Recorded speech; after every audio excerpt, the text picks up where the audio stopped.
Hello, everybody. It's Tuesday night. It's 7 o'clock, and we are live.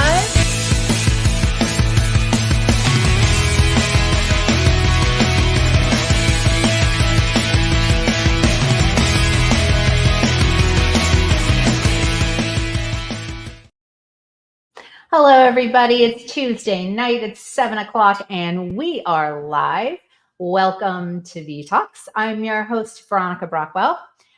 Well, tonight we have Dr. Michael Pellegrino joining us. We are going to talk about vitamins and supplements. This is a topic that's very interesting to me. I grew up in the 70s and 80s, and I pretty much ate Flintstones chewables. So it's a very different world we live in now. I have a lot of questions, and I thought, who better to ask but a doctor and an osteopath? And this is actually a topic that is, he's done a lot of research on personally. It means a lot to him personally. So I thought this will be great. So we're going to bring him on. Dr. Pellegrino. Hey, everybody. How are you, sir? Good to see you, Veronica. I'm good. Good to see you. Great to see you. So, Michael, for those people that have not met you before, can you tell us a little bit about your background? Sure. I'm an emergency physician at South Coast, primarily at Charlton and Toby Hospital's been there since 1996, right out of residency. And I also have a private practice where I do ketamine and vitamin infusions in Dartmouth. That's been a more recent venture. So that's pretty much just the short version of where I am right now. And you know a lot about vitamins then. Yeah, I've been, that's more like you mentioned before in your intro. This is really sort of largely a passion of mine personally, sort of for my own health. That's really been most of my focus, honestly. And over the past decade or so, it's really just lent me into persistently researching and understanding myself better and how all of this stuff fits into me and making my journey something that is, makes my body work better and make me healthier. And it also helps my patients because they are so intimately desiring of wanting to know more and more about this topic. That helps me sort of launch into that, especially because I love it so much. It really helps me launch into discussion with them so easily. Well, and for those who don't understand what your role as an osteopath, how does that make you different from a medical doctor? Yeah. So osteopaths are basically the same as medical doctors in terms of the training, but we also have an extra, anywhere between 500 and 1,000 hours or so of what we would consider whole body medicine, physical medicine in terms of understanding the body's physiology and how we are innately able to heal ourselves, and how the environment and supplements and our own mindset and mind and body medicine fit together with that biochemistry and more allopathic MD type of medicine. And we merge them together into really sort of this nice way of approaching patients in a much more holistic way. I love this. This is right up my alley. All right. So we're gonna dive in because we have a lot to talk about. This is actually a 3-hour show that we're gonna condense to an hour. So we will do our best. We might have to have part 2. All right. So let's talk about supplements and overall health. And before we get started there, so if I'm eating a balanced diet, in my opinion, is that enough?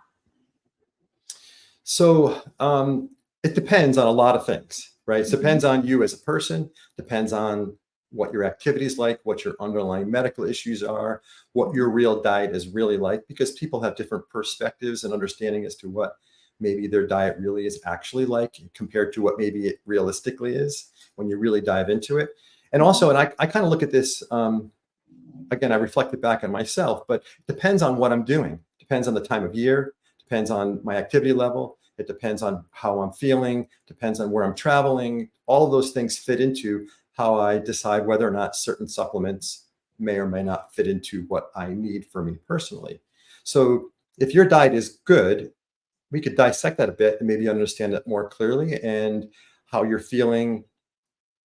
And then you could decide from there whether or not supplements, and that word is important because I'm a huge advocate of using these supplements as to what they're really meant to be. So I'll break that down a little bit. So um, our diets 100 years ago, our soils were largely different than what they are today. Was this last century or so, we've drained the soil of so many nutrients so that the foods that come from them, not only from the soil patterns, but largely chemicals and a variety of other things, fertilizers, the way we harvest things, have been largely depleted of so many of these minerals and vitamins that were so abundant back 100 years ago. So even the foods that we're eating are void of many of the things that we had nutritionally many, many years ago. So as a result, and our lifestyles are dramatically different as well. That really says to me, how can we add back some of those and supplement them? That is, to add to our whole food diets in ways that bring them back to a level of these nutrients that make our bodies healthier and maintain a really healthy body. I have to say that so supplements are additive always to diet, sleep, and exercise. So when we say supplements, we can add protein, we can add a variety of other supplements to that, but we have to have that foundation. That means whole foods, preferably organic, as close to the earth as possible, wild caught fish and foods, and then add on supplements as our body personally needs them based on our level of activity and exercise and illness and age. So supplements are meant specifically to supplement all those other base fundamental ways that we should be organizing our life and our diet. And actually, we didn't talk about, are the foods today void because they're genetically modified, or do they lose their nutrients that way or not? I don't know a lot about it, but I've heard a lot of buzz about it. That's an interesting question because and wasn't on many of our foods. Yeah, it wasn't. Many of our. It's actually really interesting because I hear this often. I was just talking to a friend of mine yesterday who was saying, when I'm in Europe or when I was in Italy, I was eating all this pasta and bread, and I'm like, I felt great. I wasn't getting belly cramps. I wasn't bloated. I didn't feel brain fog. And there's a short answer to this, and you may know this already. The wheats that we use here in the United States are largely different than the wheats that are used primarily in many of the European countries. Our wheats here are what are called super wheats, or they're sort of a merger. They're a genetically modified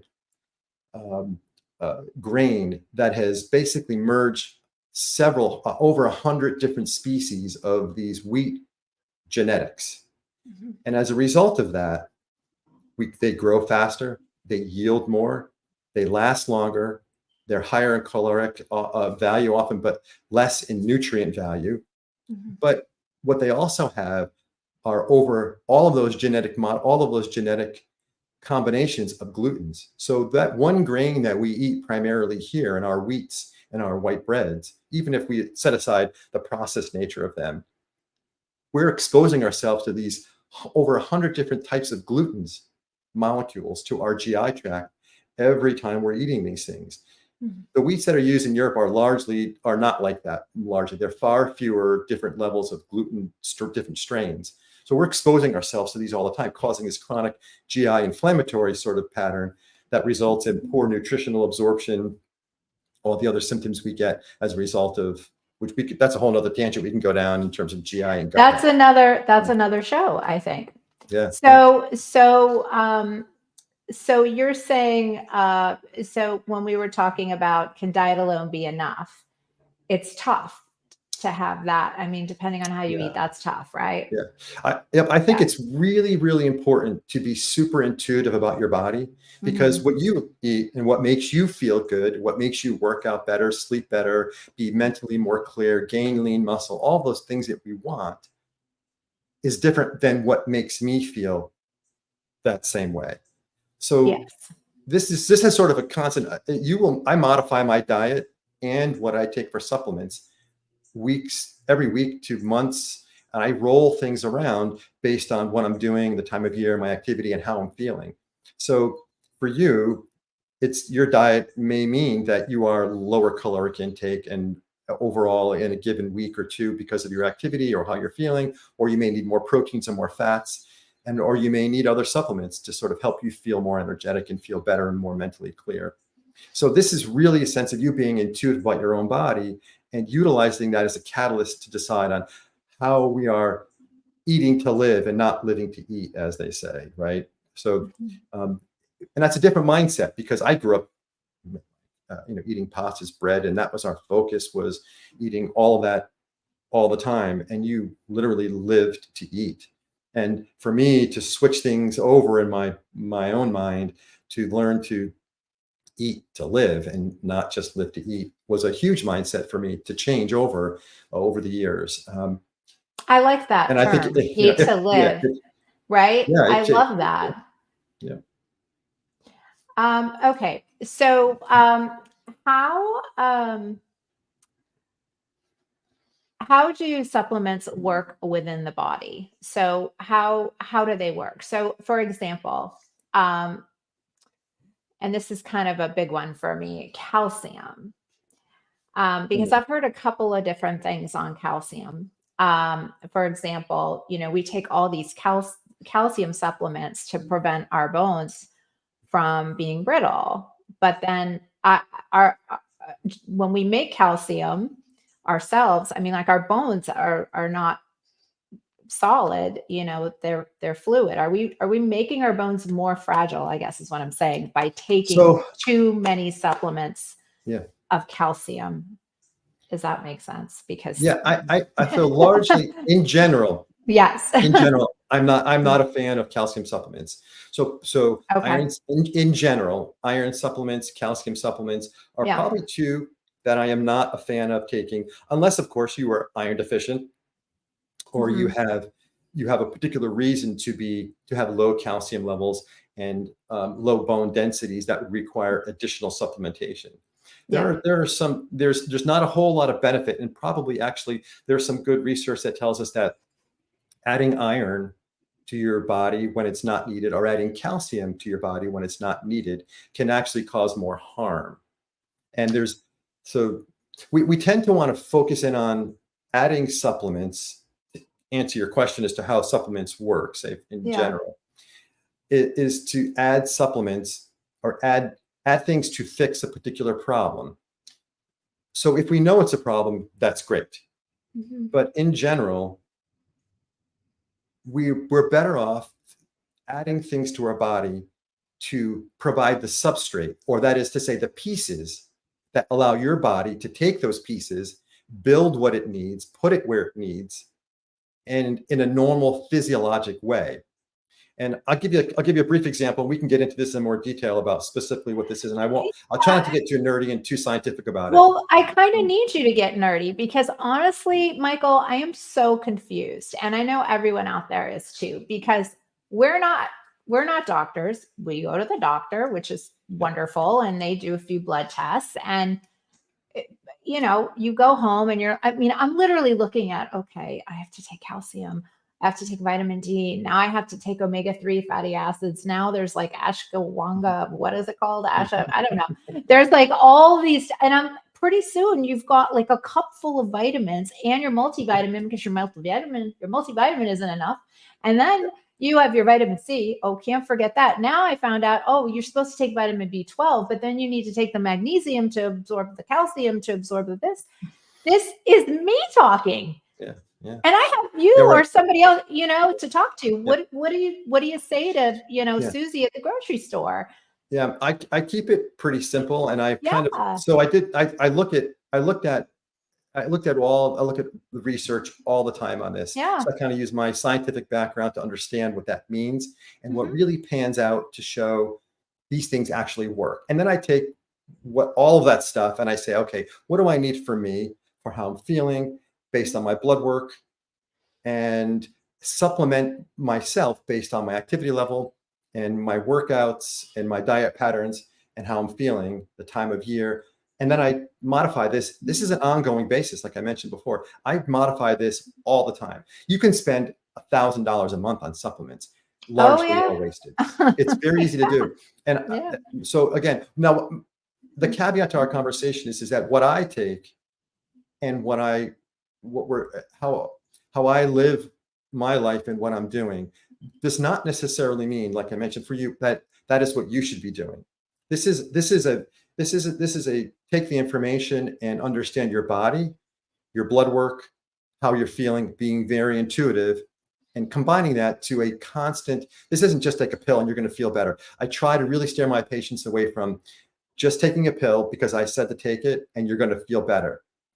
It's really about you taking control of how you're feeling and applying some little bit of knowledge and some help to get to a place that makes you feel the best and maximize your longevity and allowing your marginal decade when you're 90 to be able to get off the floor with your grandkids and not fall and break your hip. So this is a long-term plan. So taking a pill to fix a problem is not really the right way to focus in on this.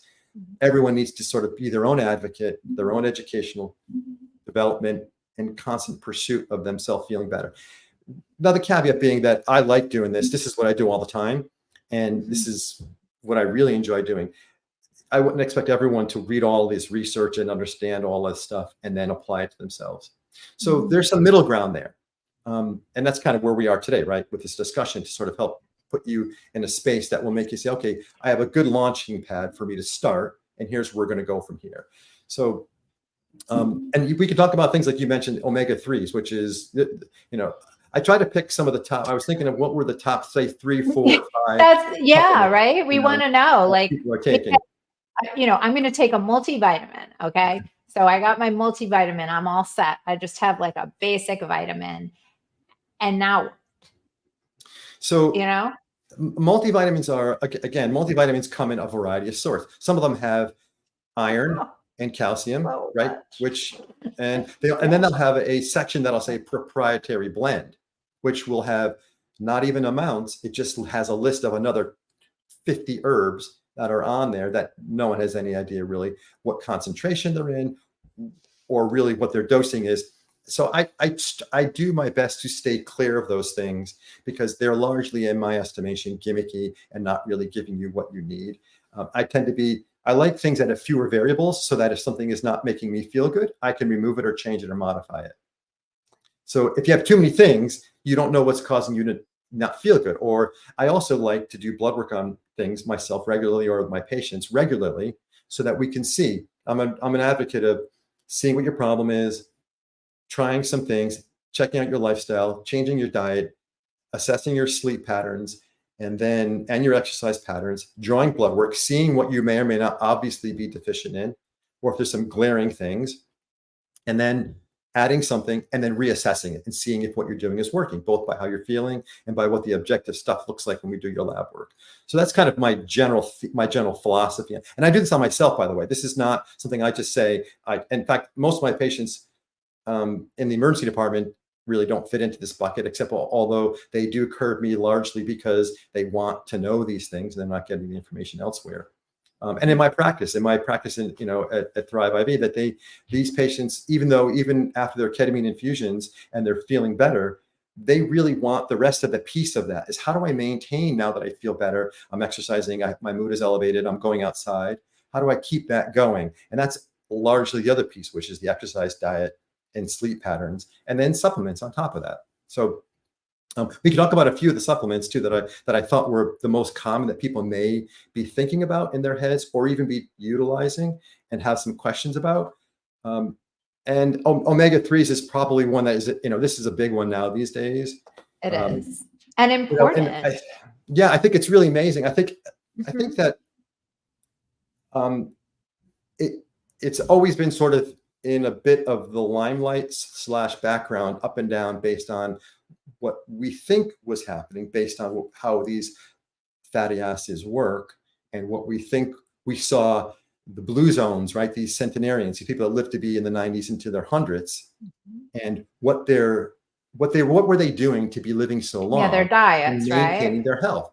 And so it's their lifestyle, their diet, and their sleep patterns. So underneath all that was measuring things like, well, what's their diet like, and what does that result in terms of their omega-3s? And you can measure these levels. You can measure so omega-3s are in general found primarily, they're the polyunsaturated fats, right? There's primarily three. There's many of them, by the way, of these polyunsaturated fats, but there's primarily the three that you mentioned too, the omega-3s, 6s, and then which is DHA, EPA, and ALA. You probably have heard of all of those. So the two of them are the marine sources, and ALA is a plant source. So these are the fatty acids that we primarily think about and what we primarily talk about when we talk about these omega-3 class of omega-3 fatty acids. And we know that they are wonderfully anti-inflammatory. So the question is how much and where do you get them, and what's good for all of us as individuals, and what should we be taking in, and where do we get them from, and how do you find a good source for them? Well, yeah, and that we need to talk about that too. Like, how do we know what's So we know. So it's not, the omega-3s are important too, and people vilify omega-6s and omega-9s as the bad fats, the inflammatory fats. And I try to stay away from that too, because these are essential. We need these fatty acids for every cell in our body. Omega-3s, 6s, 9s, all of these omega fatty acids we need in our body. And we have to get them from some source. And we know that DHA and EPA come from the fish, even the algae sources, the krills, those sorts of things, or all from many fishes. Some are higher in content and some others. And you can measure this and know what you can get your total levels, or it's expressed as a percent of all of the fatty acids in your blood. And we know what the percentages are and what they should be in these blue zones for people that live to be old, and what their heart diseases are like, and their cancer risk and dementias. And then we also know what you can also get, what's called, you get the index, which is the 6:3 ratio. And these have been measured, by the way, from 100 years ago. We know that those levels, the ratios were a 6:3, omega-6 to omega-3 ratios. We knew that they were somewhere below 10. We know the percentage was, or the ratios were. And now we know that our ratios are somewhere between 15 and 20 to 1 on average in the United States. So we want to try to get that ratio down to somewhere closer to 4 to 1, 6 to 3, or 4 to 2, somewhere in that range. So so I know everything's based upon our diets and our individual needs. So to know how much omega-3 fatty acids we need to supplement, how do we get that information? So I'm guessing most people that are listening probably have a decent diet with some fish, and your percent, your index is probably about 8 to 10% on average. That's pretty much what we want. We'd like to get, I'm sorry, about around 4%. That's about 4 to 5%. That's about where we are right now. We want to get that to upwards of 8 to 10 or 12%.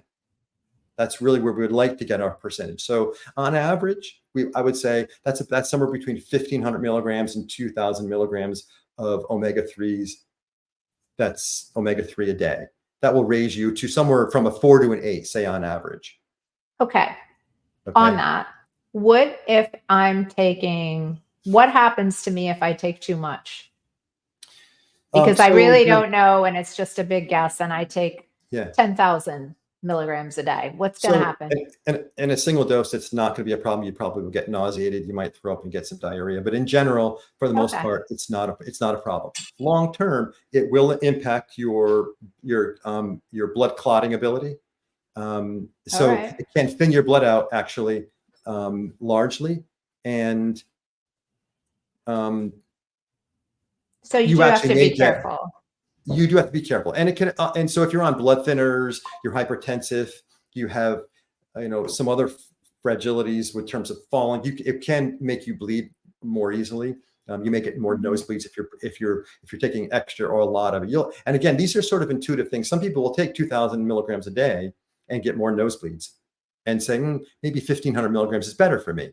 And then again, you reassess that with blood work. and say my Yeah, ratios really are better. important, They're improving. right? Yeah, it's very important. Yep. Mm-hmm.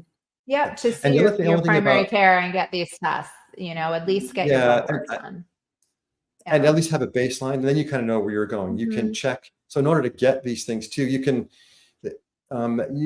try to find a good supplement, and there are places you can go to sort of figure out which ones are good and which ones aren't as good, because those oils can oxidize. You may have heard of all of that before too. Those oils can become rancid basically and not be good. So omega-3s come in what are called ethyl ester forms or triglyceride forms. You may have heard of that too. And we really want them to be, the better form is the triglyceride form. Those tend to be more stable. All right. It's better to.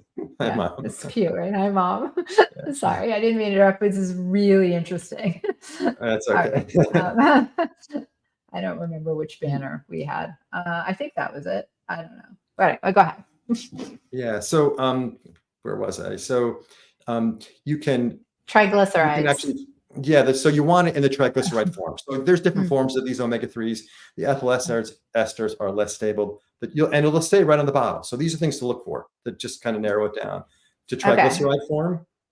And you can also then go to, there's a couple of sites. There's one site in particular. It's International Fish Oil Standard site, IFSO, I believe it is. And they will tell you what is called a TOTOX score, which is a total toxin score. And we want that to be below 10. So if you go to that site, you can look these things up and find which omega-3 brands have a low TOTOX score, and which is low oxidation, highest strength content and purity. And I tend to steer people to be able to pick those brands out, and they change. So they are always reassessing these. Because they're not regulated by the FDA. They are not regulated. Yes. Right. So that was another thing. Like, who's policing this? How do we know what we're getting? Yeah. Yep. Yeah. The FDA does not regulate. They do make some parameters. So they're basically, supplements are designated as food products. They're not designated as medications. So they are under a different act or law that was passed, I believe, in the mid 1990s, that really put these into the food category. So the FDA doesn't regulate them like they do medications. And as a result, also, you can't make claims as if they are medications. You can't make claims that they're fixing things or curing things or diagnosing things. And the FDA tells the manufacturers, you are responsible for producing quality products. Purity has to say what's on it. The labels have to say certain things, the amounts. And they sort of generally look at these things, but there's hundreds of thousands of these supplements, and the FDA does not spend their limited resources primarily managing supplements. So you can see how that can fall into the cracks. Yeah, so this site is a third-party site. Yeah, this site is a third-party site that will help people look at those things. They do those things and tell you those numbers that will help you pick up better supplements, better things like that can help you with that. Yeah, and Michael, if you don't mind, after the show, if you just shoot me a text on that, because I'd like to share it with the show, when I share the show out, because I think people, they are wondering, what's in their supplements. It just doesn't seem like, you have any idea what you're taking, Yeah. So, yeah, there's some other sites too. So I can share those with you. There's a couple of other third-party sites that people can go on and play with and navigate and punch in some things and kind of scroll through and get some good information. Okay. So omega-3s, we get that. That's real important. What's another one? So I love creatine. I think it is probably, I'm not sure how many of the listeners today are taking it, but it is probably the most studied, safest supplement that there is out there, with really known. I'm not taking it. Yeah. In fact, it's interesting because I think, so creatine is, it's a molecule that's found in all of our muscle. It's a natural chemical that's in our bodies, but you can supplement as it's largely becomes depleted as you get older. And creatine specifically is interesting because men have a lot more creatine per volume of muscle compared to women. So women even need to, and it's also affected by hormonal levels. It's impacted by estrogens primarily, but also progesterone. And you need to add more during your cycle, or even postmenopausal women need to add more creatine to be able to maintain lean muscle mass. So creatine is a supplement that it helps with endurance, for strengthening, and it also does something called it minimizes what we call sarcopenia, which is loss of muscle mass, and actually has some anabolic effect, which is by adding strength to your ability to contract your muscles, it allows them to grow bigger and better and have better endurance and more strength. And women need even more. And then it'll burn fat. And then you burn more fat. Yep. Okay. Well, let's just talk about this one then. Okay. So where do I get this? So creatine's taking it like tomorrow. Creatine's been around forever. Yes. And so there's a lot of different forms, and you're going to see a lot of claims about creatine. Creatine monohydrate is the simplest, cheapest, and the literature is clear that it works just as good as all the other forms that you're going to read about. Some dissolve better in water, some are better in your GI tract, some give you more, they reach higher levels in your, all of it's never been proven. And creatine monohydrate is very inexpensive and works wonderfully. It used to be thought you had to load a dose with high levels for several weeks and sort of saturate your muscles with it. That's been found to not be true. And anywhere between 2,000 and 5,000 grams a day is typically where people start. And and there may be some people retain a little bit of water with it, and some people less water. And so you can modify how much you take. You just drink more water to like flush it out. Is that so some people like to maintain a real lean muscle mass or a real lean appearance, might notice a little less of that and may add a pound or so of water over taking it for months and notice a little bit less lean visibility. So they tend to sort of drop their creatine levels down and take 2,000 milligrams a day as opposed to 5 or 10,000 milligrams a day. So you recommend that? Yeah, absolutely. Absolutely. I think creatine is very safe. The literature is super safe on this. That's been panned out, and it's so cheap now that these days, and the monohydrate form is the easiest to take.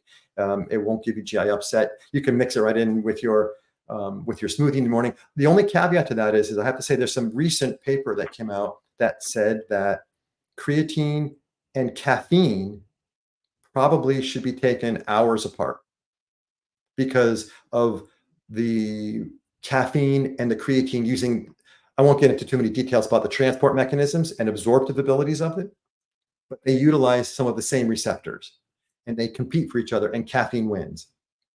And so it's suggested that we separate them a little bit, which some people throw it all in the same smoothie, which is even what I do sometimes.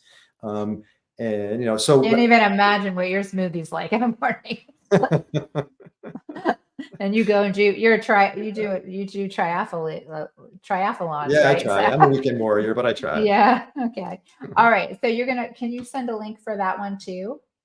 Sure. Like to where, like maybe where you can recommend like some places that you get it. You're not endorsing anyone in particular. It's just these are more easy places that you go and you buy yours. Yeah, creatine is easy because it's not an oil and it's not something that has a shelf life for the most part. So it's not as if some things I don't like to buy from Amazon because these things sit in Amazon warehouses for a long time, and the heat, they're not temperature controlled necessarily like these oils.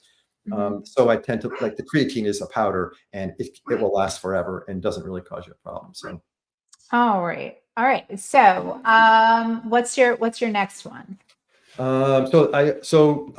Magnesium is another one, which you probably, everyone that's also, it's been very popular now for a lot of reasons. It's involved in so many things. So I love supplements that have potentially a lot of gain, a lot of good things, a lot of positive effects with very little side effect and very low cost. Magnesium is one of those. So, and why is that important? Well, I think if it costs a lot of money, people can't take it, one. And two, if you're having side effects, then you have to begin to decide, well, is having a constant headache or abdominal pain or joint achiness worth what I'm getting from the benefit for it? And I think that when you minimize the side effects, you're the benefits are all you see. And those things are wonderful. That's cheap, a good benefit, no side effects, panned out to be safe. And they're largely often naturally occurring things like magnesium. And magnesium is involved in, go ahead, I'm sorry. I didn't mean to. How does magnesium, why is magnesium important as a supplement? What does it do for you? So magnesium is involved in hundreds of reactions in our body. It's involved in many hundreds of reactions. So it's what we call you may have heard of the phrase enzyme before, or coenzymes or cofactors. Mm-hmm. And these are basically the components needed to make reactions happen in our body. And magnesium is involved in hundreds of them. And as a result, we need to make sure that our magnesium levels are where they should be. Most of our magnesium is stored in our bone. And so that's sort of our reservoir for it. And the problem with magnesium is that it's hard to measure levels, because a serum level, regular blood draw, is not really reflective of your whole body or your real magnesium levels. It's probably there are urine tests you can do and some other tests you can do, which are much more cumbersome and time consuming. But in general, it's so safe that supplementing patients with magnesium, forget about drawing levels. Just supplement with magnesium because it's so safe, and the benefit for your nerve conduction. It's even been found now to help with insulin sensitivity, with being able to allow your body to be more insulin sensitive and allow glucose to be able to get pulled into the cells more readily than it is without it. It's involved in all these little minute reactions that occur at the cell level. So I would suggest I would avoid the magnesium oxide form and even the magnesium citrate. Those are sometimes can be GI upsetting and are very cathartic.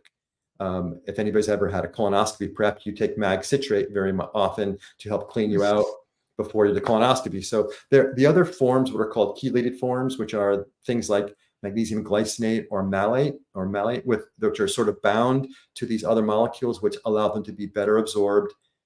They stay in your body longer until they are needed, and they get pulled into the areas of your body over time where they're needed. And they're not that expensive. And there's almost no, they also help with help you relax. They lower your blood pressure. They help you sleep better. And there is essentially really no side effect. And there's almost nobody that can't take those medications. And Michael, how much do we take of the magnesium in general? I mean, I know everybody's different. Yeah. So anywhere between 400 and 1,000 or 1,500. And also, again, this will change with your activity level. You not only sweat out, if you're working out now in the summertime, say, for instance, you're working outside, you're a landscaper, or you like to run or whatever you like to do, you will sweat out not just sodium and chloride, but you will sweat out these other minerals like magnesium. So you may need to go to the 1,000 or somewhere in that range. Otherwise you may not. In the wintertime, you may not need as much magnesium necessarily because you're not sweating as much, or you're not, you'll sweat it out in the sauna if you go to a sauna. So there's other reasons why you may need to keep it on the higher end of normal. Okay. All right. So we have omega-3s. I mean, we have our omega fatty acids. We have creatine. We have magnesium. What else? So did we talk about vitamin D? We didn't talk about and I knew that was on the list. Yeah, I think these are the common ones, and the things that whenever I see new things coming out that are very interesting and additive to what is already a safe supplement. So I'm going to just talk about a couple of things. So vitamin D is a fat soluble vitamin. So that's A, D, E, and K. Those are the fat soluble vitamins, A, D, E, and K. So we tend to need to be a little bit careful about those because they're stored in our body and our fat. They're not just peed out when our body has excess.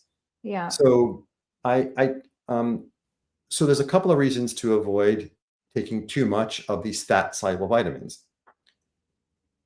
Vitamin D can be very safe and works wonderfully for a variety of reasons and is super helpful in a lot of things. We can talk about a few other vitamins, which I would suggest to be a little bit more careful with, and why in a second. Mm-hmm. With regard to vitamin D, we need vitamin D for so many things.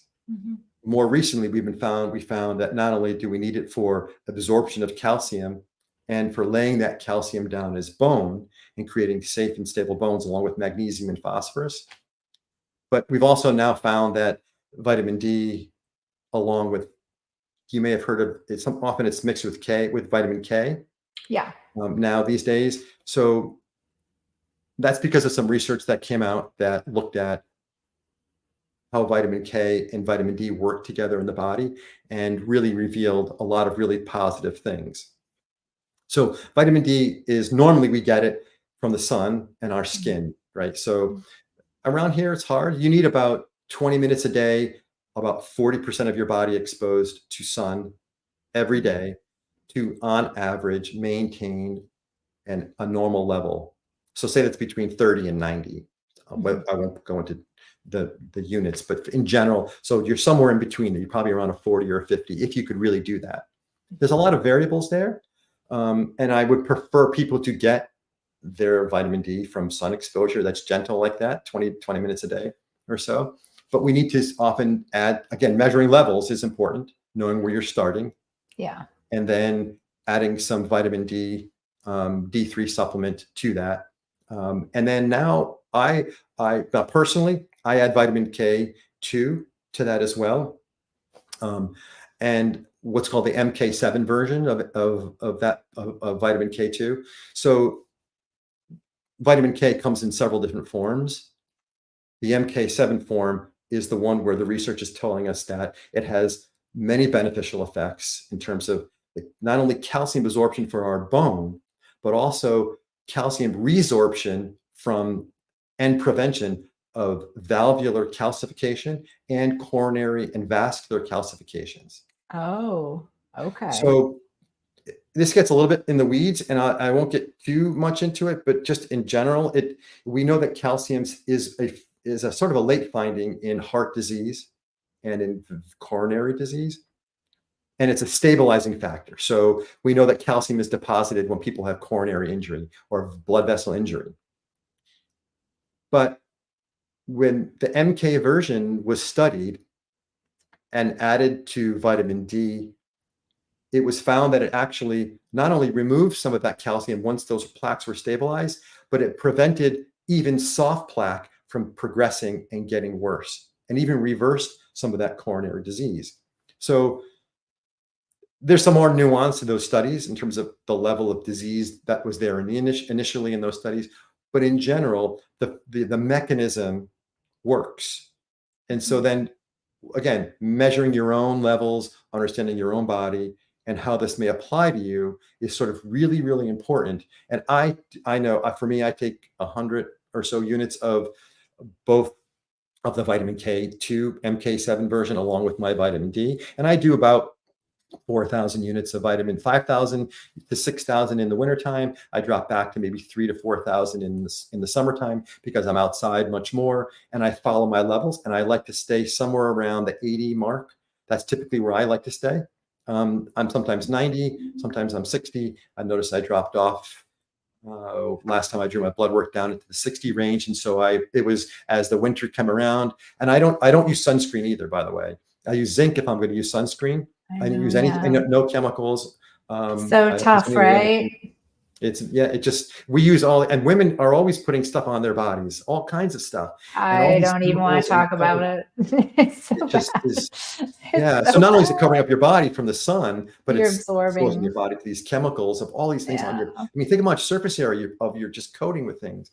So, and again, you've got to weigh the risks and benefits and what is good and bad. There's no way to be perfect with all this, and you can make yourself crazy. But if we set up what is a reasonable way to look at this, and you know what's optimal, then you can back off and say, here's what I need to live. And here's what I want to eat things, dessert twice a week. And I just won't have it 7 days a week. And that's okay for me. Well, yeah, because you have to live your life. You want to live your life to it. That's a normality, right? Of course. Yeah. So again, I want all the details on that too, because some of these things are even new to me, and I know our listeners would love the information. We just need a little bit of a guide. We just need some, because there's just so much information coming at us all the time. I can see that can be difficult. Yeah. Yeah. So, all right. So we have vitamin D, magnesium, creatine, omega 3s, MK7, vitamin K. Those are two separate, right? The vitamin, or is that the same, the Yeah. MK7? Is that Yeah. enough? So MK7 is the version of vitamin K2. Okay. So there's an MK4, there's other versions, which when were studied did not give the same benefits Okay. as So the we want the MK7 version. MK7. You got exactly. That's the Okay, short but version. you'll send that stuff to me anyway, right? Okay. So calcium, we talked about that earlier. From what I'm hearing from you, a lot of these things will help us naturally create the calcium. Right, exactly. Yeah. And Okay. there's I enough like evidence. this. Yeah. There's enough evidence that says calcium and iron do more harm than they are doing good. And unless you have some very specific reasons to need calcium supplements, which is absorptive problems, low levels, fragility from a variety of reasons, I would tend to stay. I'm not convinced it's enough that say that's where I would spend my money or my time or my effort. Yeah, and I have to say, I guess it's a little bit. I'm very curious about it because my mother, when she was alive, took a lot of supplements, a lot. And the calcium was through the roof, the amount of calcium she took.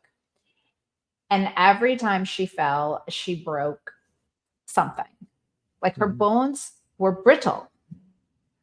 And I always wondered about, the calcium, if it made them more brittle. That's a great thought. Because your like a thought process is stick. great.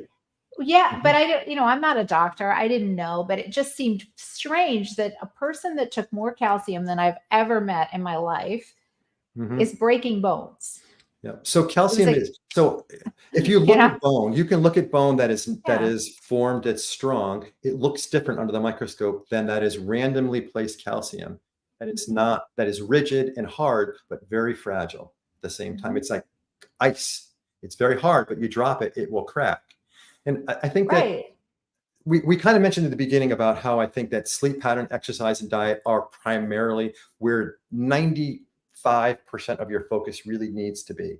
Ours, all of ours, I mean.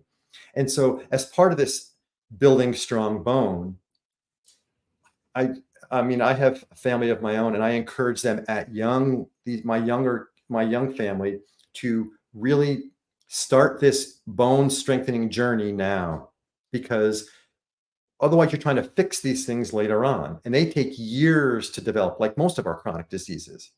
So your goal is to not get to be 60 and try to fix what's happening. And your goal is to, when you're 25, is to not let it get there. And part of this, in order to build strong bone, is you need to do weight bearing or long bone pulling exercises. So I don't mean just running, because running is joint pounding and is good for a lot of reasons, but you need to do weight lifting to build lean muscle, and you have to pull on those tendons and the long parts of the bone to stimulate these osteoblastic, these cells that build strong bone.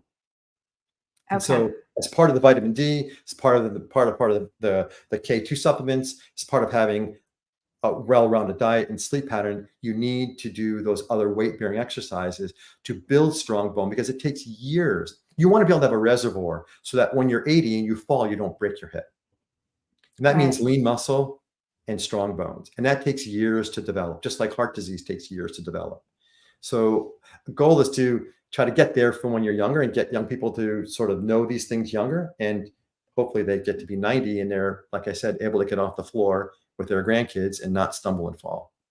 Right. Because if we're taking the proper supplements, the proper diet, and then we're doing the weight bearing exercises, we should see over time improvement and not take the calcium. Of course, if you're directed to take calcium by your doctor, you always want to follow what your doctor says. If you believe in your doctor, we don't want to say that isn't what you should do, but you do have the ability to make those decisions on your own as well and do some research. And for me, I've never been a big calcium person, and I get my bone density tests and they're always good. but I exercise. Yes. But you exercise. Yeah. I That's so do. important. Yeah. It's so critical. Yeah. You can, Though I don't take creatine. We have to talk about this. yeah. Yeah. Oh yeah. You can't out eat poor exercise. If you're not exercising, you can't out eat. You can't formulate a good enough diet to be able to overcome the not exercising. So that's such a huge part of your life that you've got to really incorporate into your life. Yeah. Yeah. And as part of the exercise pattern some people, there was a big push for these antioxidants, adding high dose vitamin C, say for instance, or vitamin A or vitamin E as antioxidants. And they're very, very potent antioxidants. And your body utilizes them in amazing ways. The research, again, has really panned out to tell us that giving our body too many of these antioxidants doesn't allow our body to generate enough of an inflammatory response to be able to grow muscle, to become stronger, to develop a better, stronger immune system. Because we have to be able to. Working out is tough. Working out is a stretch. It's a lot of work on your body. It causes you. It's that stress makes your body. It's hormesis. It's what makes you stronger. And that doesn't kill you. It makes you stronger, right? So it's as you stimulate these stressors, you have to allow some level of inflammation. Now, this is under a normal pattern, obviously, not people that have other autoimmune problems and other issues, but that little bit of stimulation of inflammation is what causes your muscle to grow. It's what causes your body to deposit these things into your bones to become strong. So taking too much vitamin A or vitamin C or vitamin E in its form, it's not allowing that inflammatory response enough to become stronger. So, and in fact, you may have heard of another supplement called glutathione. You may have heard of that. It's the mother of all, So it's the mother of all antioxidants, as they say. Yeah. And you can get this in IV form, actually, at some. I have definitely at our local infusion center. I'm not a fan of that. I'm not a fan of it. Glutathione. I think, and again, for the same reasons. And again, when I looked at all the research on this, and I said, well, mechanistically, it seems to make sense. We're going to take these really high potency and anti-inflammatory supplements, infuse them, and it will help our body minimize inflammation. And it turns out that giving your body, like I mentioned before, the precursors, the things to make glutathione in oral form, or the supplements that make it. So glutathione is made up of several things. Glutathione is made up of glycine and some other chemicals. So if we give our body the substrate that make up the glutathione, your body will make it and put it into the location that it needs it, and it doesn't disrupt that homeostasis, that pattern of what your body. It's what happens when we disrupt nature.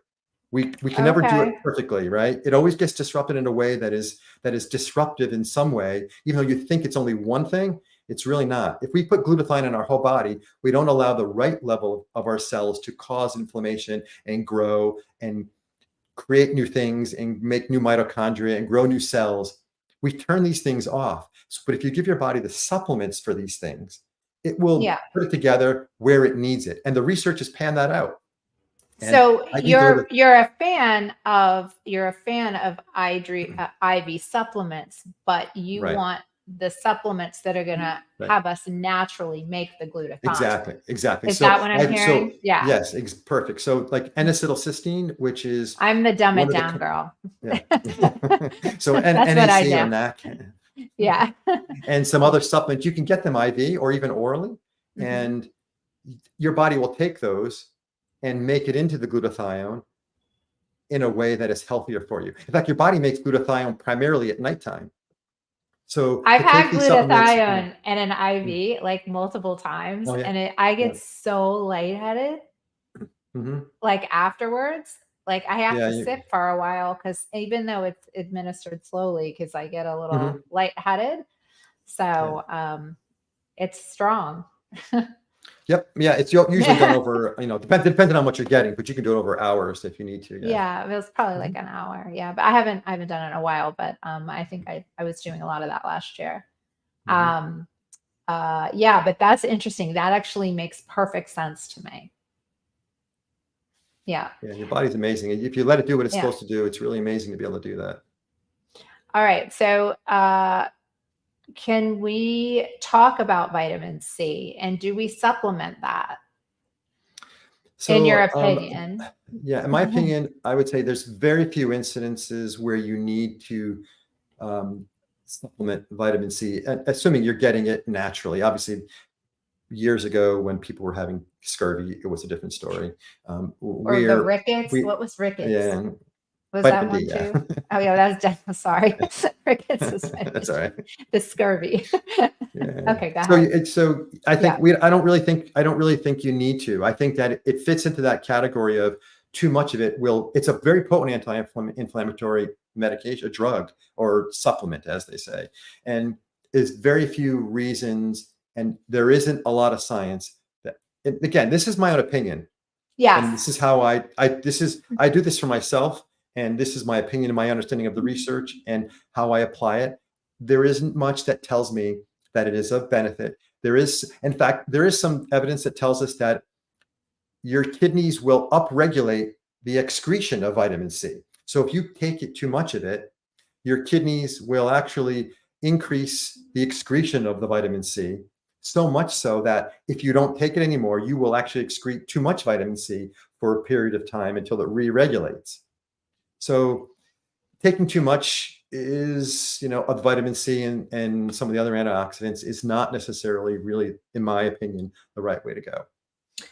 So, but is it okay to just, all right, I'm just going to start with my little multivitamin that's pretty basic and then supplement it with the things that we talked about today? Is that enough? Pretty much, if you have a decent diet, that you eat pretty much a balanced diet, do you think? I would, or the only thing I would suggest about that is I would say that I'm going to launch off just briefly into a little other subject about supplements and specific kinds. And again, I'll try not, this is another deep category, and I'll just try to give the short version of what is an interesting, kind of complicated. Yeah, I think really what I want. Like, do we are at all? Yeah, I'm missing you. You're breaking up. Take our multivitamin still. So I would say, I think it's fine. I would suggest now you can get what are called methylated B forms within your multivitamin. Can you hear me? Okay, you're froze over there. I don't want to. I'm not frozen to me. You were just breaking up. You sound like it was talking through glass. Oh, there you are. I got you back. I think you're there now. There you go. So it happens. Yeah. I think that there are enough people that have, you may have read about methylation, which is what our body does in a million different ways, and is probably the most important chemical reaction in our body. And many of us have less of ability to perform that chemical reaction, that methylation. As a result of that, many of us can't take these B vitamins or certain B vitamins and process them such that they kind of work their way down this pathway to where we can finally utilize it in a different form. So they get stuck.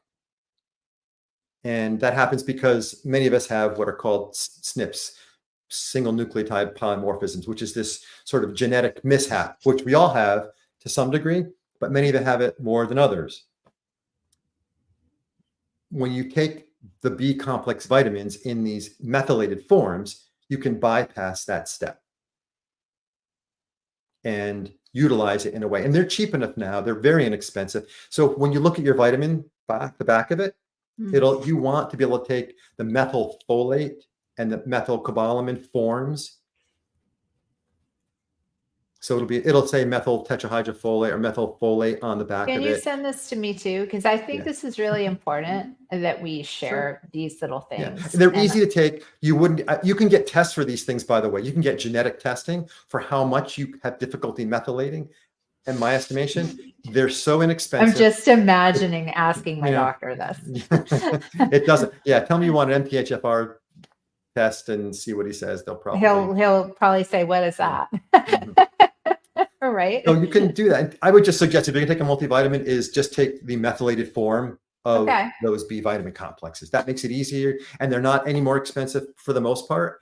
You know, and so when the you do gummies, that, the gummies and the chewy vitamins and the Flintstone vitamins probably won't do that. And the I would suggest is that look for the little label ANSI on there, which is another third party. It's a national standard, a third party that will measure these levels and make sure that what's in the supplements are actually in it. I'll send this to you too as sort of another. I think we should recap. I think we should recap this show with some of this information. I just think it would be so helpful for people. Yeah. I'm really going to change how I take my supplements now completely. I'm so glad we did this. Yeah, it's fun. Yippee. Oh, Dr. Pellegrino. Let's see, that's what? I'm just looking at some questions that are popping up or some. Yeah, there are a lot of friends on here. Yeah, probably. Can you see the question? I can see that. Yes, I can see that. That's yeah. Shout out to James, my brother. That's him.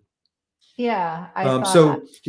He's asking about where can you get the blood tests done, and you can definitely go to the local Quest lab. In fact, you don't need a prescription to go to Quest and order your own blood test. The difficulty is interpreting them. Obviously, you can order all kinds of blood tests through Quest, and you can get all kinds of And then what? So you get your blood work, and if you don't know how to read that's the issue. That's the difficulty. The difficulty is taking this data then, and it's unlikely that most primary care doctors, again, this is a particular passion of mine. Yeah.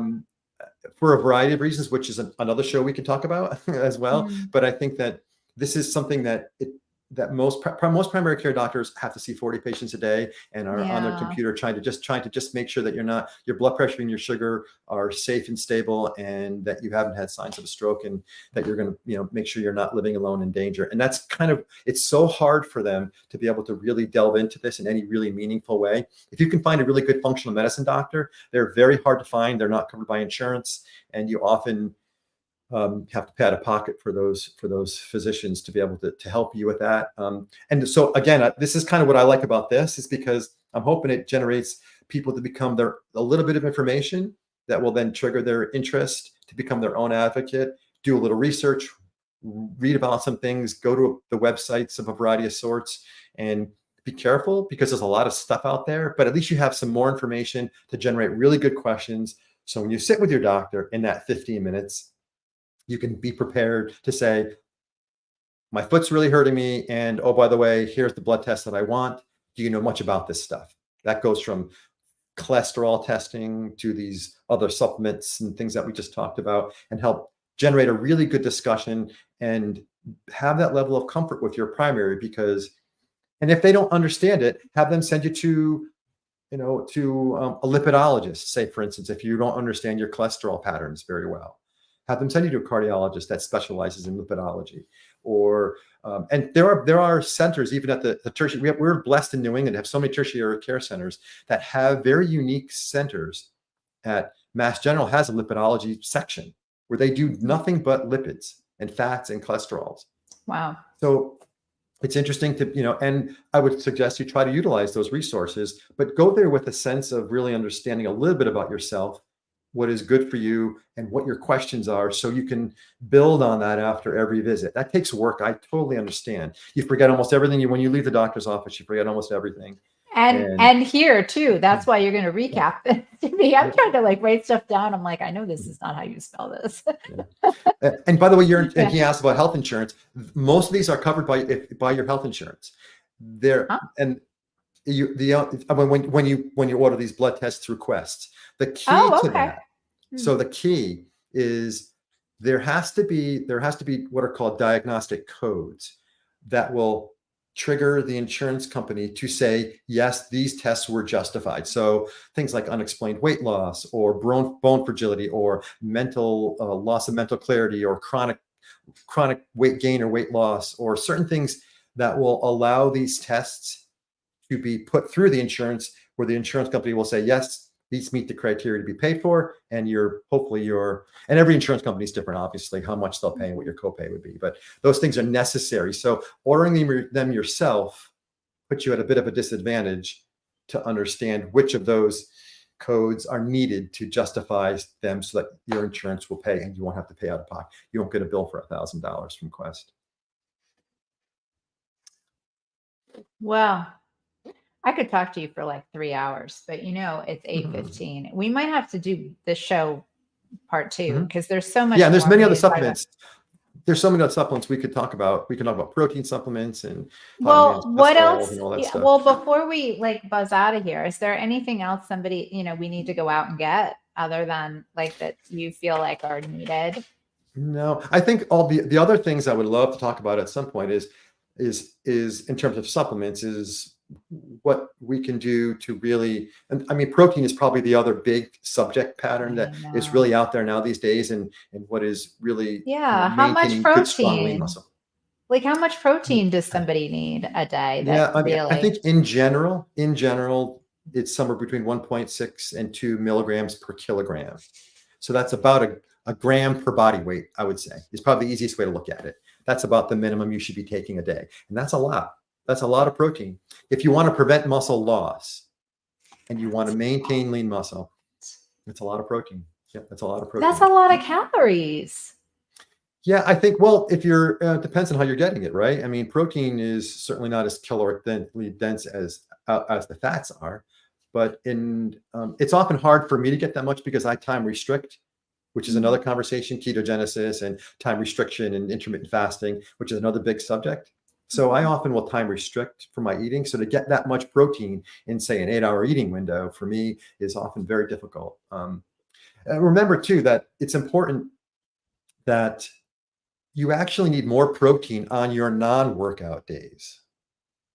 So the stimulus for muscle growth and absorption of protein is muscle stimulus. So if you're working out, you actually need, it's much more of an efficient system. What you eat is made into muscle. When you're not working out, you can stimulate muscle growth, but you need a higher protein intake to create that same level of muscle stimulation growth. Does that make sense? Wait a minute. Hold on. What's this say? Only 600 calories for a 150-pound person. No, that's not. So that's not. This is grams of protein I'm referencing, not total caloric intake. So you need about a gram of protein per pound of body weight. So this person would need 150 grams of protein per day. And I mix it up between plant protein and whey isolate concentrate and different forms of protein to be able to gain that. So I use it as a supplement. I do supplement with powdered proteins often, but I eat a lot of fatty fishes, mackerels, and I love sardines and a lot of those things. And even when I get lean meats, I add the fats that I want. The extra virgin olive oils, macadamia nut oil, avocado oils, all those things that are non-inflammatory, which are the really good polyunsaturated or monounsaturated fats, so that it's lean meat, a lot of protein, but with the fats that I want. So you add them. Yeah. So when I cook with them, so I'm not afraid of fats. I'm a fan of good fats, especially in the grass-fed.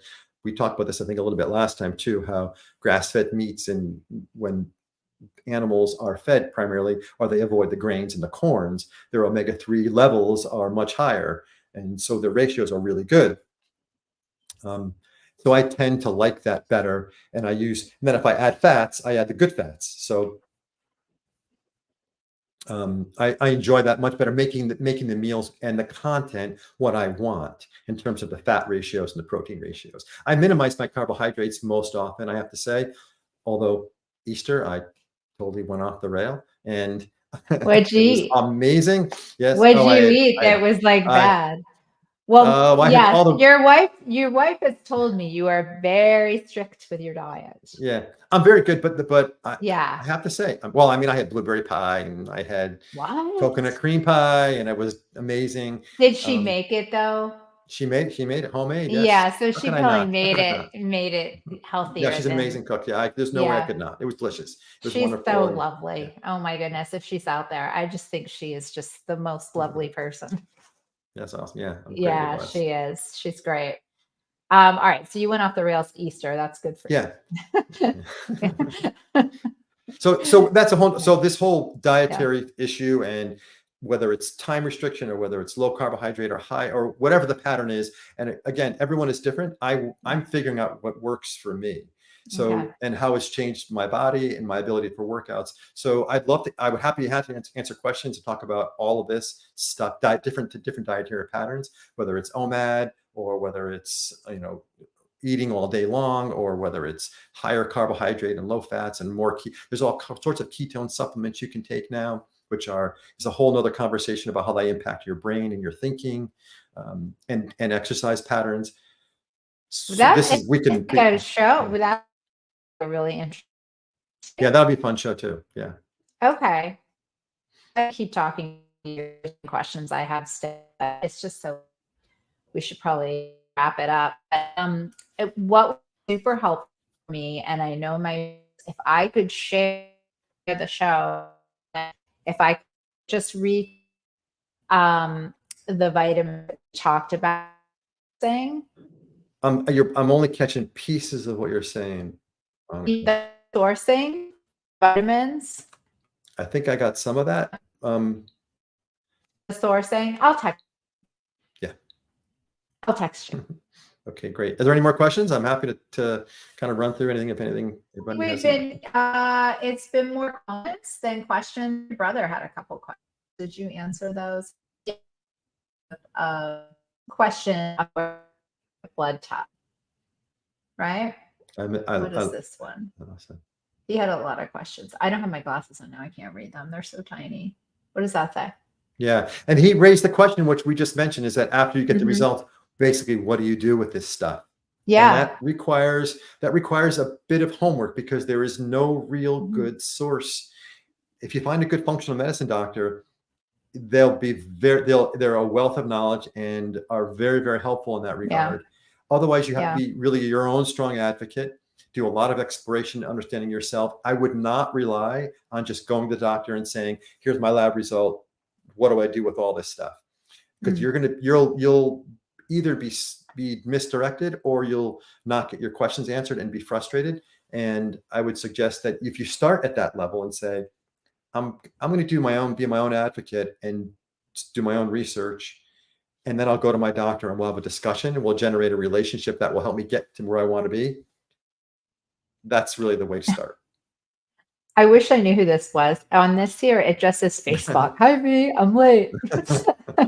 I don't know who. I don't know who that is.